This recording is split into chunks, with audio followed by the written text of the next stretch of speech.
സുഹൃത്തുക്കളെ, രാഹുൽ ഗാന്ധിയുടെ ഉദയവും അതിനുശേഷം അദ്ദേഹം ലോക്സഭയിൽ നടത്തിയ പ്രസംഗങ്ങൾ അത് ഇന്ത്യ മുന്നണി എം പിമാരെ ഒപ്പം തന്നെ ലോകത്തിൻ്റെ വിവിധ ഭാഗത്തിലുള്ള കോൺഗ്രസ് പ്രവർത്തകരെ ഒക്കെ എത്രത്തോളം ആവേശത്തിലാക്കി എന്നുള്ളതും രാഹുൽ എന്ന താരോദയത്തിൻ്റെ ഒരു സവിശേഷമായ സാഹചര്യങ്ങളും ഒക്കെയാണ് നമ്മൾ കണ്ടത്.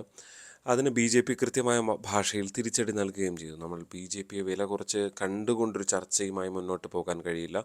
ഏതെങ്കിലും ഒരു പാർട്ടിയോ ഒരു നേതാവിനെയോ വ്യക്തിപരമായി അധിക്ഷേപിച്ചുകൊണ്ട് മുന്നോട്ട് പോകുന്ന രാഷ്ട്രീയവും ആ സ്വഭാവവും ശരിയല്ല എന്ന് വിശ്വസിക്കുകയാണ്.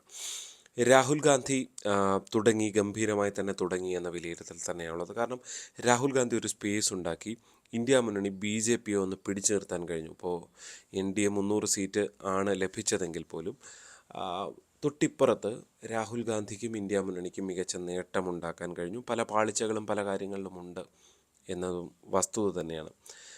രാഹുൽ ഗാന്ധി കഴിഞ്ഞ ദിവസം ഗംഭീരമായ കാര്യങ്ങൾ അവതരിപ്പിച്ചു എന്ന് പറയുമ്പോഴും രാഹുൽ ഗാന്ധി ഇനി മുന്നോട്ട് പോകുമ്പോൾ ശ്രദ്ധിക്കേണ്ട ഒരുപാട് കാര്യങ്ങളുണ്ട് എന്നത് കൃത്യമായി മനസ്സിലാക്കുകയാണ്. രാഹുൽ ഗാന്ധിയുടെ പ്രസംഗത്തിൽ വന്ന ചില പാളിച്ചകളുള്ള കാര്യങ്ങളുണ്ട്. രാഹുൽ ഗാന്ധി ഉന്നയിച്ച ഒരുപാട് വിഷയങ്ങൾ പ്രധാനപ്പെട്ടതാണ്. മണിപ്പൂർ പ്രധാനപ്പെട്ടതാണ്, നീറ്റ് പ്രധാനപ്പെട്ടതാണ്. അങ്ങനെ ഭരണഘടനയുമായി ബന്ധപ്പെട്ട വിഷയങ്ങൾ അത് ശക്തമായി ഉയർത്തിക്കൊണ്ടുവരുന്നു. പക്ഷേ രാഹുൽ ഗാന്ധി ഉയർത്തേണ്ട വിഷയം എന്ത് എന്നതിനെക്കുറിച്ച് ഒരു കൃത്യമായ ഗൃഹപാഠം ഹോംവർക്ക് അദ്ദേഹം നടത്തിയിരുന്നില്ല എന്ന് വേണം തൊട്ടടുത്ത ദിവസങ്ങളിൽ നിന്നുള്ള പ്രതികരണങ്ങളിൽ നിന്ന് മനസ്സിലാക്കാൻ. അതിൽ ഏറ്റവും പ്രധാനപ്പെട്ടതാണ് അഗ്നിവീർ സ്കീമുമായി ബന്ധപ്പെട്ട്. അഗ്നിവീർ സ്കീമിൽ ഒരാൾ മരിച്ചാൽ അയാൾക്ക് ആ ജവാന് ഒന്നും കിട്ടില്ല എന്നുള്ളതായിരുന്നു ഇതുവരെയുള്ള വലിയ പ്രചരണം. അത് കോൺഗ്രസ് രാജ്യവ്യാപകമായി പല ഘട്ടങ്ങളിൽ നടത്തിയിരുന്നു. ഇപ്പോൾ ബീഹാർ പോലെയുള്ള പല സംസ്ഥാനങ്ങളിലും അവിടെ ഇന്ത്യ സഖ്യ കക്ഷികളും വലിയ രീതിയിൽ പ്രചരണം നടത്തുന്നു. യുവാക്കളടക്കം രംഗത്ത് വരുന്ന സാഹചര്യവും ഉണ്ടായിരുന്നു. അതുകൊണ്ട് തന്നെ രണ്ട് തരം സൈനികരെ സൃഷ്ടിക്കുന്നു എന്നുള്ളതാണ്. രാജ്യത്തിന് വേണ്ടി വീരമൃത്യു വരിക്കുന്നവർ എന്ന പട്ടികയിൽ അഗ്നിവീറുകാരെ ഉൾപ്പെടുത്തുന്നില്ല എന്ന രാഹുൽ ഗാന്ധി കേട്ടപ്പോൾ വളരെ ഞെട്ടിക്കുന്ന ഒരു പരാമർശമായി തോന്നി. ഇങ്ങനെയാണോ ഈ രാജ്യത്ത് നടക്കുന്നത് എന്ന തോന്നലുമുണ്ടായി. ഉടൻ തന്നെ പ്രതിരോധ മന്ത്രി രാജ്നാഥ് സിംഗ് അത് തള്ളിക്കളഞ്ഞു. 1 കോടിയിലധികം രൂപ ഒരു അഗ്നിവീർ രക്തസാക്ഷിയാകുന്ന ആൾക്ക് ലഭിക്കും എന്ന മറുപടിയായിരുന്നു രാജ്നാഥ് സിംഗ് നൽകിയത്.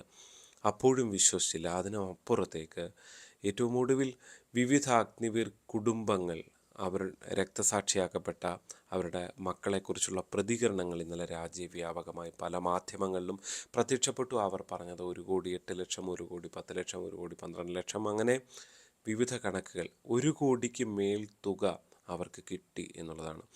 അതായത് കേവലം 4 വർഷം മാത്രം സർവീസിൽ എത്തുന്ന ഒരു ജവാൻ അഗ്നിവീർ കൊല്ലപ്പെട്ടാൽ അവർക്ക് 1 കോടിയിൽ പരം രൂപ കിട്ടും എന്നുള്ളത് ഒരുപക്ഷെ രാജ്യസേവനത്തിനിടെ മരിക്കുന്ന മനുഷ്യർക്ക് കൊടുക്കാവുന്ന, അവരുടെ കുടുംബത്തിന് കൊടുക്കാവുന്ന ഏറ്റവും വലിയ പരിഗണന തന്നെയാണ് എന്ന് വിശ്വസിക്കുകയാണ്. അവിടെ ബി ജെ പിക്കെതിരെ രാഹുൽ ഗാന്ധി അത്തരം ഹോംവർക്ക് ഇല്ലാതെ നടത്തിയ ഒരു ആരോപണം വളരെ ചെറുതായിപ്പോയി.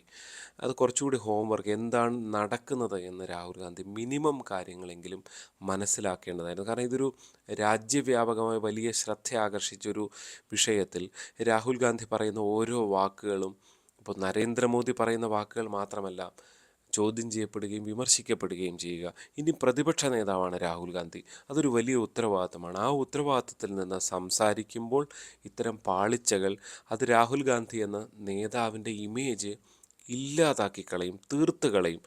പ്രതിപക്ഷം ശക്തമായി ഉയർന്നു വരണം രാജ്യത്ത് എന്നുള്ളത് കൂടി കരുതിക്കൊണ്ടാണ് ഇത്തരം ചില പാളിച്ചകൾ ചൂണ്ടിക്കാട്ടേണ്ടി വരുന്നത്.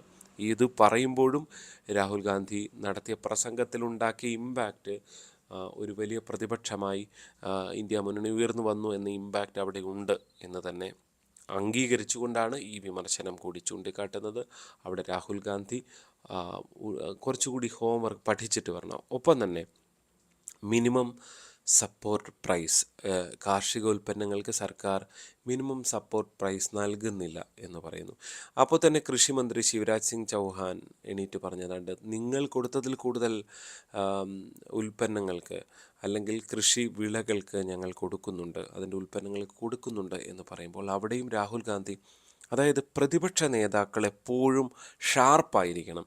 അവർ പഠിച്ചിട്ട് കാര്യങ്ങൾ അവതരിപ്പിച്ച് കൃത്യമായി കൊടുക്കുന്നവരായിരിക്കണം. ഇപ്പം തന്നെ കേരള നിയമസഭയിലെടുത്താൽ പ്രതിപക്ഷ നേതാവ് വി.ഡി. സതീശൻ, തൊട്ടു മുൻപ് രമേശ് ചെന്നിത്തല, അതിനു മുൻപ് കോടിയേരി ബാലകൃഷ്ണൻ, ഇവരൊക്കെ ഗംഭീര പ്രതിപക്ഷ നേതാക്കളായിരുന്നു. ഒരുപക്ഷെ ഉമ്മൻചാണ്ടി സർക്കാരിൻ്റെ കാലത്ത് ഗംഭീര പ്രകടനമാണ് കോടിയേരി ബാലകൃഷ്ണൻ നടത്തിയത്. ഇപ്പുറത്ത് രമേശ് ചെന്നിത്തലയും ഉൾപ്പെടെ നിരവധി അഴിമതി ആരോപണങ്ങൾ കൊണ്ടുവന്ന് സർക്കാരിനെ വീട്ടിലാക്കാൻ കഴിഞ്ഞു. അതൊക്കെ ഷാർപ്പാണ്. അത് പഠിച്ചവതരിപ്പിക്കുമ്പോൾ ഉള്ള ഒരു പക്വതയും ഷാർപ്പ്നെസ്സുമാണ് അവരെയൊക്കെ ശ്രദ്ധേയരാക്കിയത്.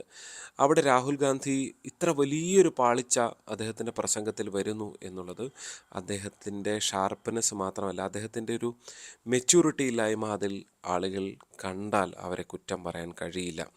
അപ്പോൾ മിനിമം സപ്പോർട്ട് പ്രൈസ് ഉൾപ്പെടെയുള്ള വിഷയങ്ങളിൽ രാഹുൽ ഗാന്ധി നടത്തിയ പ്രസ്താവനകൾ അത് വളരെ അപക്വമാണ്. കുറച്ചുകൂടി പഠിച്ച് പറയേണ്ടിയിരുന്നു. അതിനും അപ്പുറത്തേക്കാണ് ഈ ദൈവങ്ങളുടെ ചിത്രങ്ങൾ ഉയർത്തിയുള്ളത്.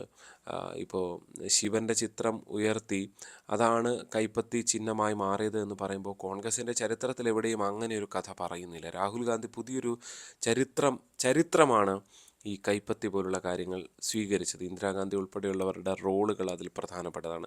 അത്തരം ചരിത്ര വസ്തുക്കൾ കോൺഗ്രസ്സുകാർ തന്നെ എഴുതിയ പല പുസ്തകങ്ങളും രേഖകളും അവിടെ നിൽക്കെ അതിനപ്പുറത്തേക്ക് ഒരു പുതിയ കഥ കൊണ്ടുവന്ന് ഞങ്ങളൊരു മത ഇപ്പോൾ ശ്രീരാമനെ BJP ഉപയോഗിക്കുമ്പോൾ ശിവനെ കോൺഗ്രസ് ഉപയോഗിക്കുകയാണ്. ഒരു മതരാഷ്ട്രീയത്തിന് കോൺഗ്രസ് ശ്രമിക്കുന്നു എന്നത് തീർച്ചയായും അത് കോൺഗ്രസ് പോലെ ഒരു സെക്കുലർ പാർട്ടിക്ക് ചേർന്നതല്ല. അത് ഏതെങ്കിലും ഇപ്പോൾ എല്ലാവരെയും കൊണ്ടുവന്ന് കുറേ പ്ലക്കാർഡുമൊക്കെയായി വന്ന് നിന്ന് സംസാരിക്കേണ്ട ആളല്ല രാഹുൽ ഗാന്ധി. അദ്ദേഹം വല്ലാതെ ഷാർപ്പാകണം. വിഷയങ്ങളിൽ ഊന്നിപ്പിടിച്ച് സർക്കാരിനെ ആക്രമിക്കാനാണ് ശ്രമിക്കേണ്ടത്. അതിൽ അദ്ദേഹത്തിൻ്റെ ഒരു പരിചയക്കുറവ് എന്ന് നമുക്ക് പറഞ്ഞ് അദ്ദേഹത്തെ ഒഴിവാക്കാൻ കഴിയില്ല. കഴിഞ്ഞ കുറേ വർഷമായി അദ്ദേഹം പാർലമെൻറ്റിലുള്ള MP തന്നെയാണ്. ആ നിലയിൽ ഇനിയെങ്കിലും അത് ശ്രദ്ധിക്കാതെ മുന്നോട്ട് പോയാൽ അത് രാഹുൽ ഗാന്ധി എന്ന നേതാവിൻ്റെ ഉയർച്ചയായിരിക്കില്ല. കാരണം തൊട്ടപ്പുറത്ത് BJP പവർഫുള്ളാണ്. ഒന്ന് സർക്കാർ മിഷനറി ഉണ്ട്, അവർക്ക് കൃത്യം സർക്കാരിൻ്റെ കാര്യങ്ങളെക്കുറിച്ച് അറിയാം. അതുതന്നെ അത്തരം വിവരങ്ങൾ പ്രതിപക്ഷ നേതാവിനും എടുക്കാൻ കഴിയും. അങ്ങനെയൊക്കെ എടുത്തുകൊണ്ടാണ് കേരളത്തിലടക്കം വിവിധ പ്രതിപക്ഷ നേതാക്കൾ സംസാരിക്കാറുള്ളത്. അപ്പോൾ രാഹുൽ ഗാന്ധി ഒരു ഓളമുണ്ടാക്കി അത് കോൺഗ്രസ് പ്രവർത്തകരിലുമൊക്കെ വലിയ ആവേശമുണ്ടാക്കി, ഇതാ ഒരു വലിയ ഉദയമുണ്ടാക്കി. മാധ്യമങ്ങൾ ഒരു പുതിയ കാര്യമായതുകൊണ്ട് അതൊരു വലിയ വാർത്തയാക്കി മാറി. ഇനിയുള്ള ദിവസങ്ങളിൽ ഒരുപക്ഷെ അത് ഇത്തരം അബദ്ധങ്ങൾ വന്നാൽ അതിനെ വിമർശിക്കുന്ന മാധ്യമങ്ങളായി വീണ്ടും ഇവിടുത്തെ മാധ്യമങ്ങൾ മാറുകയും ചെയ്യും. അതുകൊണ്ട് രാഹുൽ ഗാന്ധിയുടെ പോസിറ്റീവ് തന്നെ ആലോചിച്ചുകൊണ്ട് പറയുകയാണ്, കൂടുതൽ പഠിച്ചു വരിക രാഹുൽ ഗാന്ധി. അല്ലെങ്കിൽ രാഹുൽ ഗാന്ധി ഉദിക്കില്ല, അസ്തമിക്കുകയായിരിക്കും ഉണ്ടാകുക. എന്താണ് നിങ്ങളുടെ അഭിപ്രായം? കമൻറ്റുകളായി രേഖപ്പെടുത്തുക. ഒപ്പം തന്നെ വീഡിയോ ഇഷ്ടപ്പെട്ട ലൈക്ക് ചെയ്യണം, മറ്റ് സുഹൃത്തുക്കൾക്ക് അയച്ചു കൊടുക്കണം. ചാനൽ സബ്സ്ക്രൈബ് ചെയ്തിട്ടില്ല എങ്കിൽ സബ്സ്ക്രൈബ് ചെയ്യണം. നന്ദി.